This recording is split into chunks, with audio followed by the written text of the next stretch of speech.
How old is human civilization? Is it time to rewrite human history? In school, we are taught that human beings evolved in Central Africa about 200,000 years ago because that is the oldest human remains we have found.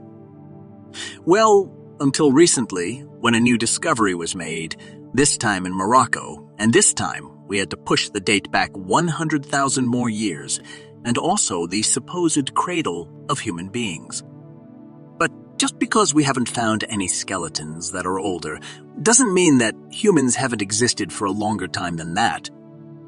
There are very few skeleton findings that we actually have, and to rule out completely that we could be much older and that there could have been civilizations before 7,000 years ago would be premature. Because that's what we learn in school. We lived in caves for a few 100,000 years. Then, magically, we discovered agriculture at almost the same time in 3 different places on Earth. This happened almost simultaneously in the modern-day Middle East, the Indus Valley in China, about 7,000 to 8,000 years ago. Then, Sumer was the supposedly first civilization. And from there, we built the pyramids about 4,500 years ago, a date that was set for the pyramids by Napoleon's so-called scientists more than 200 years ago. And after that, this has been the accepted date. It was of course thought that the pyramids were built by slaves too, but that has been proven to be false. And most fascinating of all is that the biggest, most sophisticated pyramids of them all, the Giza pyramids, are the first ones built. After that, the quality of the pyramids becomes of lesser and lesser quality, something Egyptology, clinging to this 200-year-old theory, has big trouble explaining. But new evidence shows us that we might have been misinterpreting or misunderstood the traces we have from the past. What if we took a new look at what we have with open eyes and an open mind? Where would the trail take us? Would we rethink our former stance? Or will it prove that we have it all correct? Everything about history as we know it is true, and all of these people and scientists who say otherwise are crazy conspiracy theorists? Let's find out. Hi, and welcome to History with Magnus. In this video, we are going to take a look at what evidence there are for a much older human civilization, or civilizations. We are going to take a closer look at the asteroid impact that happened about 11,000 years ago, what it did, how it changed the climate and cast the planet into an ice age that lasted for 1,200 years, throwing human civilization back to being hunter-gatherers again. It would be remembered as a human apocalypse in almost all religions after that. In Christianity, it was Noah and the Great Flood. In Norse mythology, it was Ragnarok, and almost all other religions have a story about a great cataclysm, seen as the vengeance of the angry gods for humans' bad behavior. But let us listen to Graham Hancock explaining what this theory is all about, and I will explain what he is talking about in more detail after that. Even in 1995, the notion of a lost civilization was not a new idea. That notion has been around for a very long time.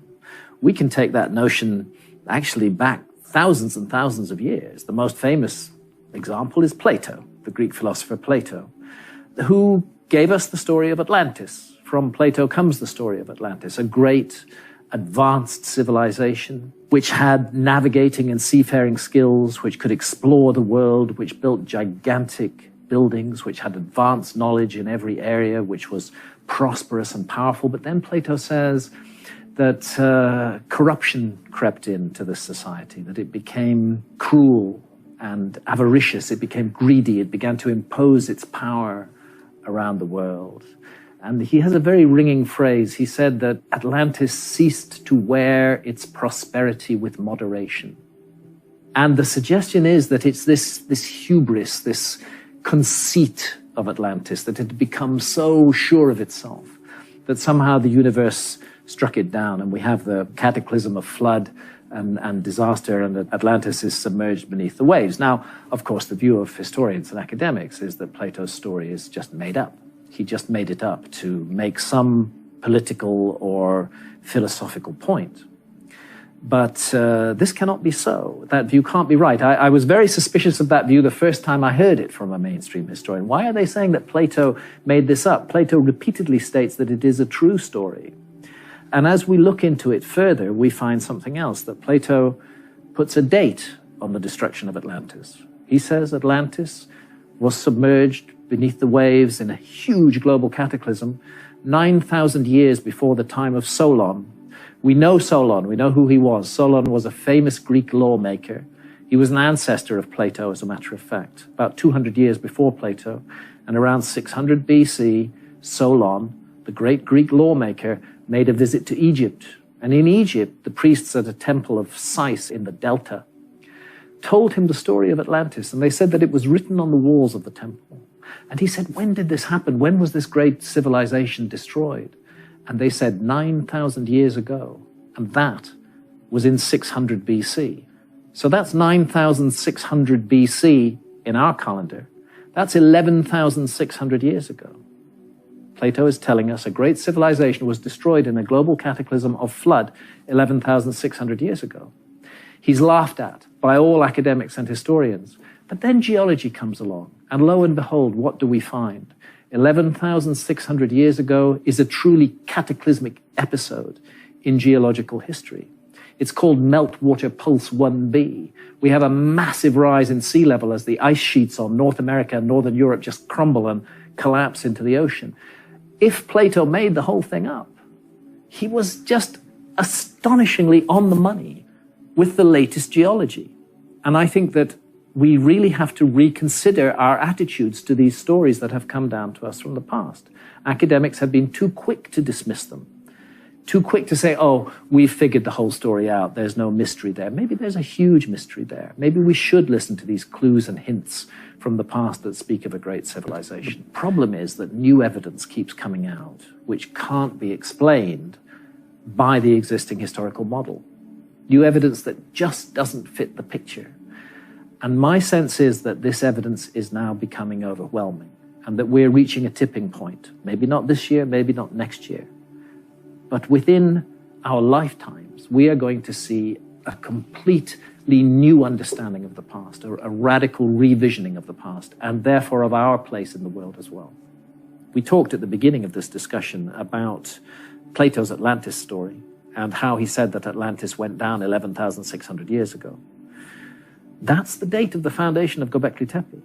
Very set, very clear, absolutely founded 11,600 years ago. Exactly the date that Plato gives for the ending of Atlantis. And Göbekli Tepe doesn't fit. It just comes out of nowhere. Out of nowhere. They haven't built anything ever.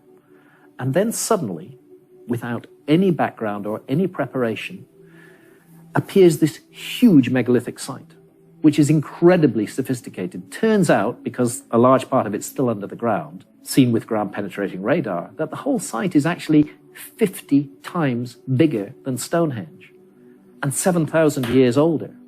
So how do we account for this? Did a group of hunter-gatherers in Turkey wake up one morning, magically inspired, that they suddenly knew how to cut and quarry stone, move blocks weighing in some cases up to 50 tons, create gigantic stone circles in an area with no water, involving bringing a labor force and organizing that labor force and feeding and watering them, to create the world's first perfectly north-south aligned building, which involves accurate astronomy, to do all of that, and at the same time to invent agriculture, because at the same moment that Göbekli Tepe pops up, suddenly agriculture appears in that same region of Turkey. It's obvious to me that that wasn't a group of hunter-gatherers who woke up one morning suddenly equipped with the skills. What we're looking at is a transfer of technology. This was the survivors of a lost civilization. They already knew how to create megaliths. They already knew how to do agriculture. They settled amongst a hunter-gatherer people who they may have reached out to before. They settled amongst them and they created this project. And this project was to restart their civilization. It didn't quite work, but they got somewhere. They created this huge site. They invented agriculture. We are all the descendants of that. All of the agriculture in the world today began around Göbekli Tepe 11,600 years ago. First of all, it's important to understand that the Earth changes that took place between 12,800 and 11,600 years ago were utterly cataclysmic, beyond all imagining. The science is now in, it's very clear. We had an interaction with the fragments of a very large comet, a giant comet, which originally may have been as much as 100 miles in diameter. It was drawn into the inner solar system about 20,000 years ago. These things come from very far away. They come from a place called the Oort cloud, which is almost light year away. It's so far away. It's so far away. A huge sphere of trillions of comets in the very outer solar system. But disturbances, gravitational disturbances, can send comets out of those safe orbits, winging in towards the inner solar system. It happens from time to time. And the evidence now is that we got one of those, a big one, about 100 miles in diameter, about 20,000 years ago. It entered an orbit that crosses the orbit of the Earth. And for the next 8,000 years, nothing bad happened. They missed each other. But 12,800 years ago, at least 8 pieces of this large comet, some of them up to a mile in diameter, hit the Earth. 50 million square kilometers of the Earth's surface was devastated by this comet impact. Sea levels rose rapidly, and the Earth's climate plunged into a dreadful deep freeze that lasted 1,200 years. This event was of a scale, of a magnitude, that is quite capable of having wiped out almost all traces of a former civilization. And that's why I think again about what Plato had to say, and I think also about our civilization, because we feel that we've got it all sorted out. If, for example, we were to face another comet impact as we did 12,800 years ago, then all the fragile networks that tie our society together would fall apart. And I don't believe that our civilization would survive such a cataclysm. Human beings would definitely survive, but our civilization would not survive because, contrary to its surface appearances, it's actually very fragile and very easily broken. Those who would survive the cataclysm would be hunter-gatherers, people like the Kalahari Bushmen or the hunter-gatherers of the Amazon basin. They would hardly notice it, as a matter of fact. Hunter-gatherers are in the business of survival in very difficult circumstances, and they would get through it. We would not. Very few people in modern Western technological society know how to survive at all. We have no survival skills whatsoever. Food supply into our cities is on a just-in-time basis, 2-3 days maximum food supply in a city, then you have people starving. How rapidly and radically this civilization would fall apart faced by a gigantic cataclysm, it's almost impossible to describe. The people who would carry the human story forward would be the hunter-gatherers.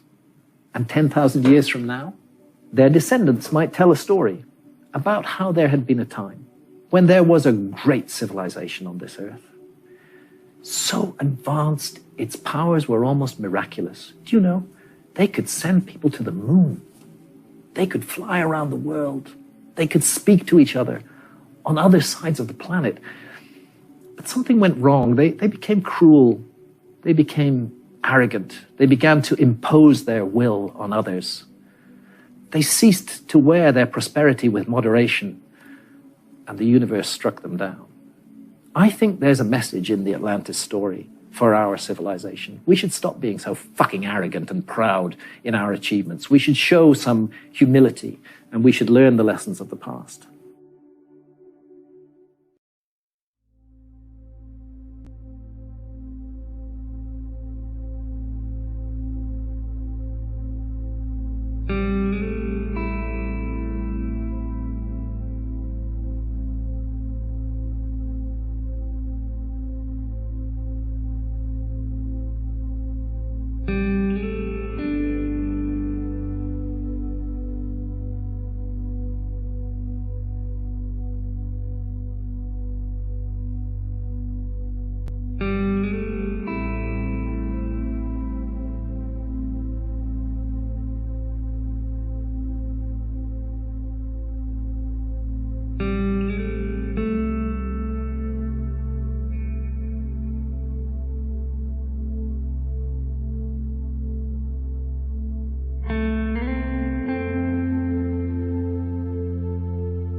Remember to hit that subscribe button for more videos about history.